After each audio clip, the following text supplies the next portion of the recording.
You know what's crazy, man? Yeah, I haven't done a Brook video, a theory video, in a decade, a literal decade.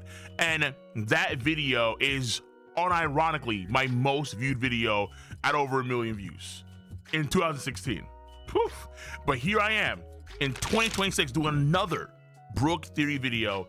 And this one is a mandatory video because of what happened in the latest chapter of One Piece, 1173. Because in this chapter, Brook pops off on a whole new level. Elbaf season is officially Brook season, and Brook is cooking with only the finest ingredients. Because not only are we seeing Brook have a clash with IMU, a clash with Goonko / IMU, Goonmu, with Conqueror's Haki on their part, and Brook is blocking with the Elbaf prop shield that came with his new fifth of the arc. And not only are we getting some good lore, and we're getting some more characterization on the part of Goonko and Brook, or as I should call her now, Princess Shuri. Oh, Wakanda forever. Ooh, ooh, ooh.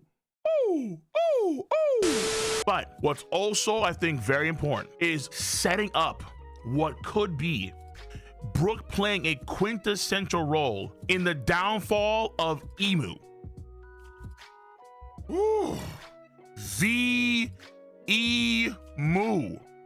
Brook playing a future quintessential role in IMU's downfall is mind-boggling, considering that IMU is a strong candidate to be the final villain of One Piece. But out of all of the Straw Hats who would play a role in IMU's downfall, Brook being one of those people was, I think, not on fans' bingo card up until this arc, where all of a sudden the pieces by Eiichiro Oda are manifesting in real time, and we're seeing, hold on, there is a pathway that Oda is paving that could lead to genuinely Brook playing a role in IMU's defeat, in his downfall.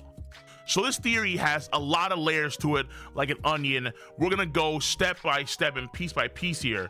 So stick around, because Brook is getting a lot of glaze, and this Brook glaze could be quite sticky. And first thing first, we need to talk about Brook's history, because all of us know by now at least that Brook, before he became a member of the Rumbar Pirates, he was a battle convoy leader for his kingdom and for his ship. This is where we get the reveal, Thriller Bark, that the move that he uses sometimes, the arrow knot strike, was not called the arrow knot strike at first. It was actually called the Requiem la Banderole first. And he was so proficient at this technique that his shipmates and his country, they renamed it the Hanao ta Sancho ya Hatsugiri after Brook. That's how good he was at that move.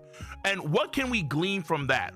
Well, in the terminology of the original name of the technique, the Requiem la Banderole, and given his style of sword fighting, it is clearly centered around fencing, which a lot of it is French in origin. Fencing's roots would be associated more so with the nobility class of France.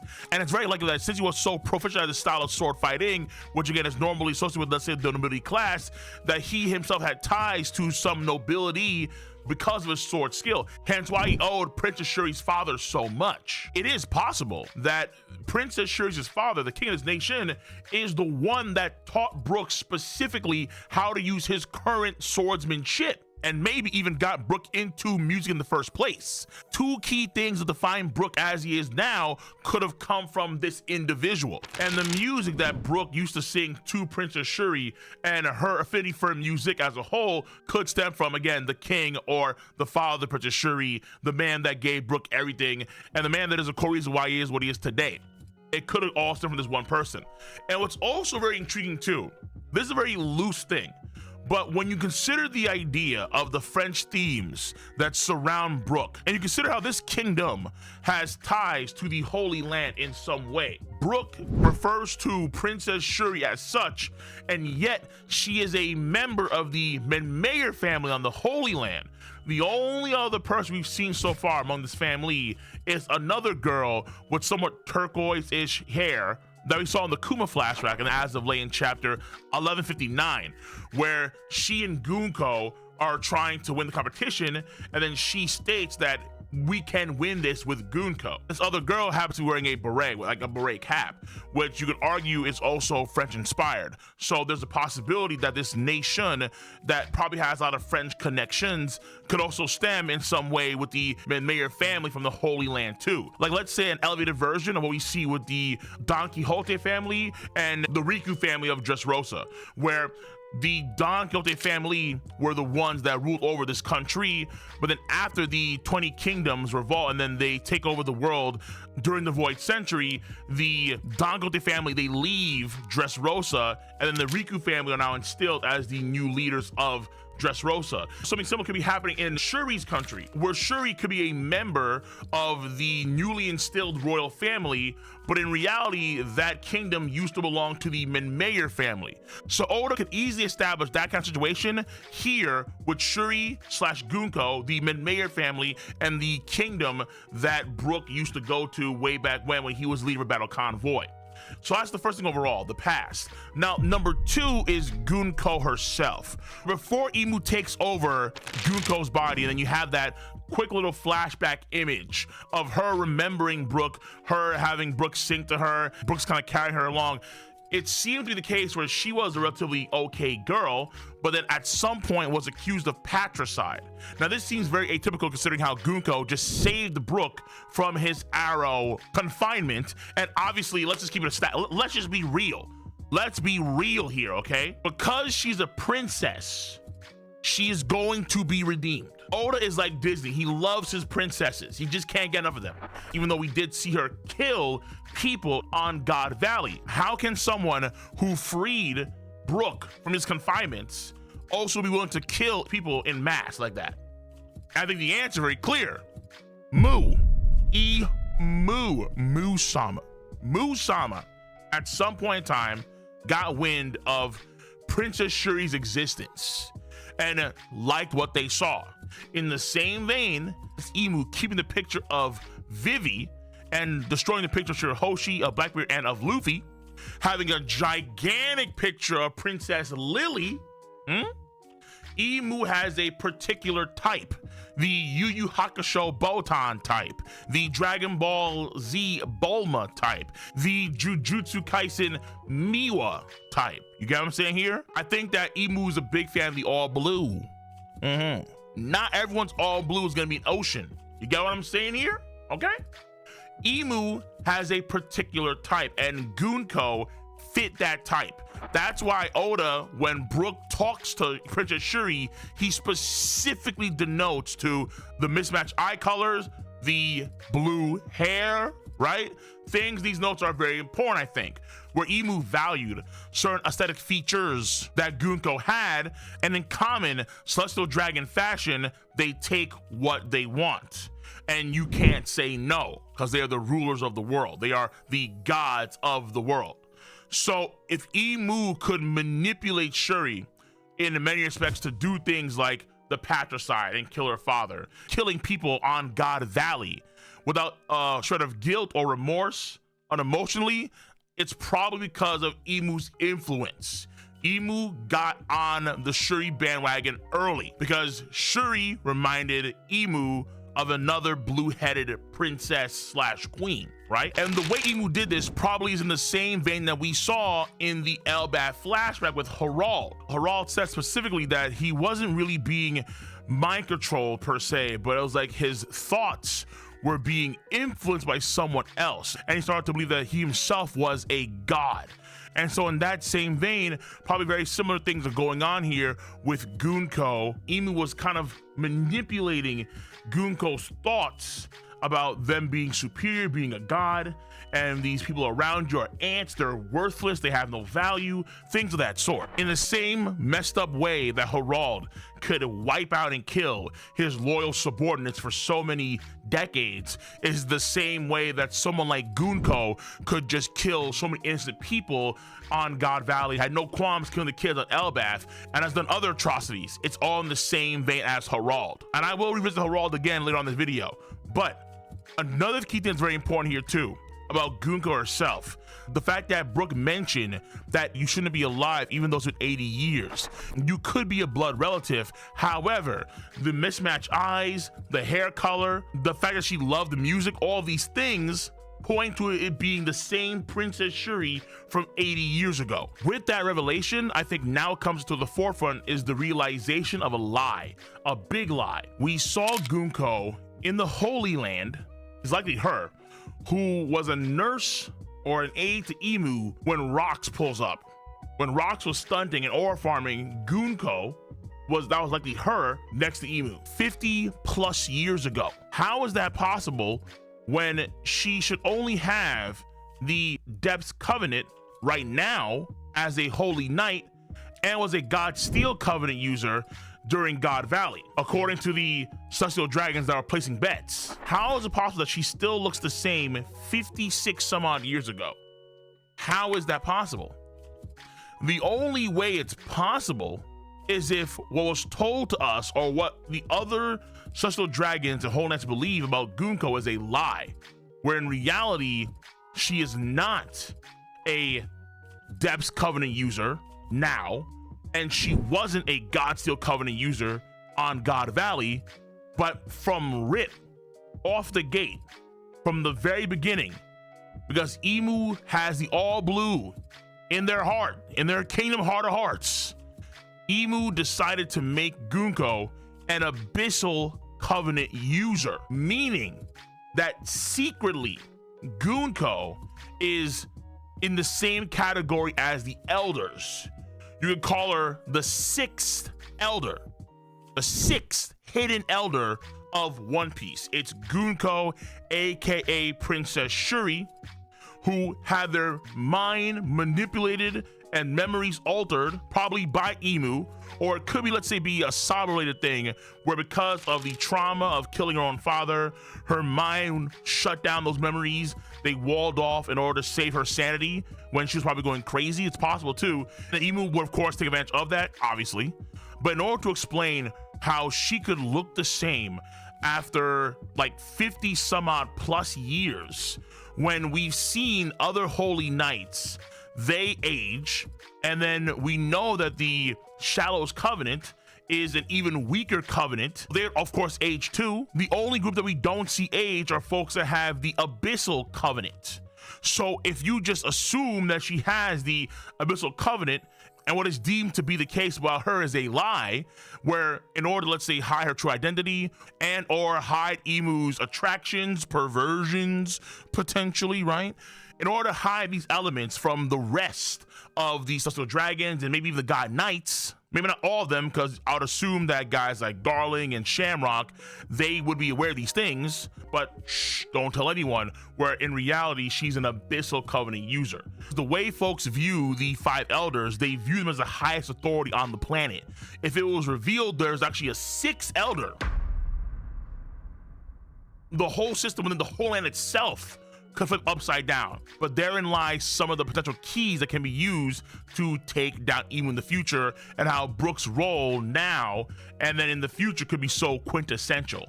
Where number one, if there is a reveal that Goonko is an Abyssal Covenant user, not a Depths or a Shallows Covenant user, that could potentially be used against IMU and create a lot of chaos within the whole land itself. It's already Sea of Fire, but then if the world found out that this young woman was the sixth elder of the same tier as the other five elders, that could again create even more pandemonium and chaos that we already see.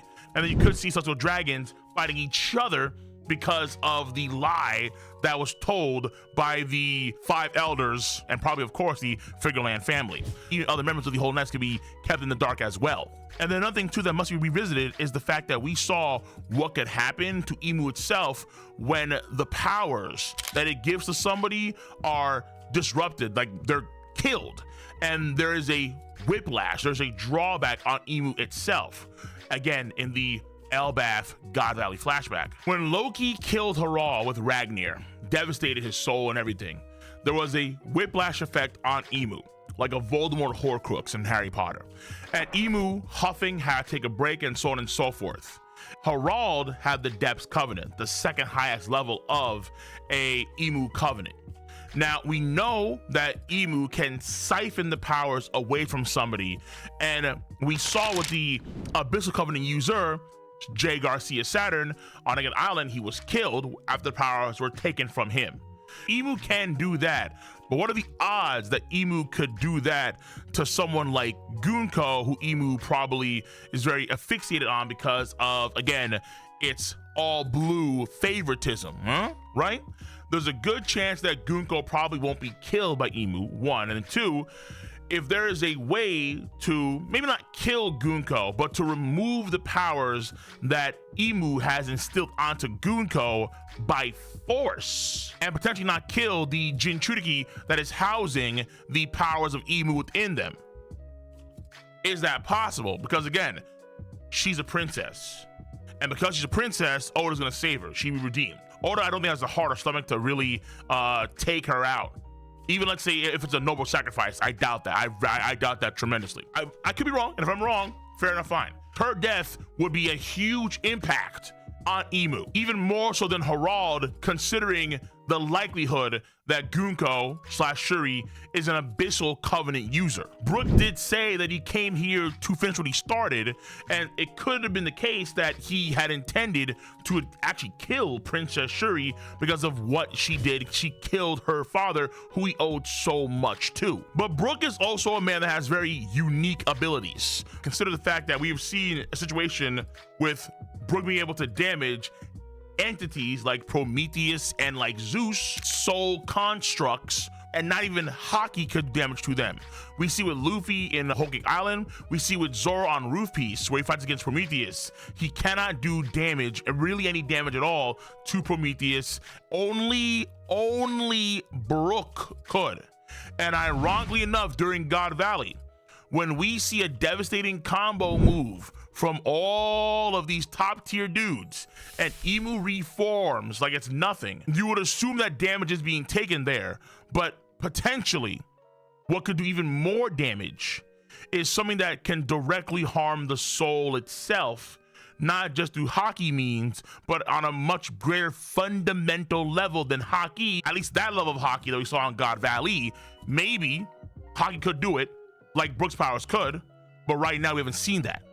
And so with that in mind, is it possible to where Brook, like with Big Mom, could be a counter, could be a genuine, earnest counter to IMU's ability, where when we see the eyes behind, let's say, Herald or behind Goonko, whenever they're thought to be manipulated and so on and so forth, maybe that's IMU imprinting its soul in a very strong way into the host.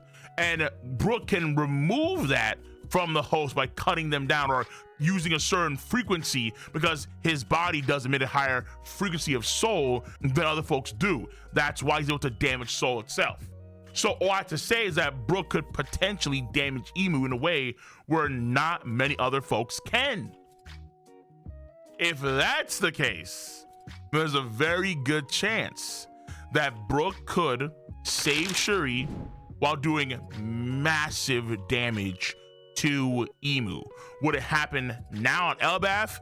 I'm not too sure, but it could happen on Elbaf. I would say probably say for the future, where in real time, let's say when IMU's gonna fight against somebody important, let's say it's Luffy, maybe in theory Blackbeard or Dragon, however it's gonna roll out in the future, Brook is able to beat Goonko / Shuri in a fight, or at least gets a very good shot off where he's able to damage the sort of soul component that IMU has fixated onto Goonko, and then Goonko's soul kind of gets purified in a way, right? And then IMU takes massive damage, again even more so than Herald, because whatever it applied to Goonko got destroyed, it got purified, it got cleansed with holy water. The power of Brook compels you. The power of Brook compels you, IMU. Ah! And that could be the opening needed for a Dragon, for a Luffy, for a Blackbeard to do what they gotta do. And that's how it would roll out in a crazy situation with a crazy move by Soul King Brook. And the path that could lead to that destination, the final destination for IMU, happening right now in Elbaf, and Brook laying down the road. It's a crazy theory, multiple layers. So let me know your stance on the subject matter at hand. If you enjoy your boys' video content, give a thumbs up, subscribe to the channel, and click on that bell to join the notification squad. I'm gonna catch you guys and gals on the flip side. See you. Bye-bye.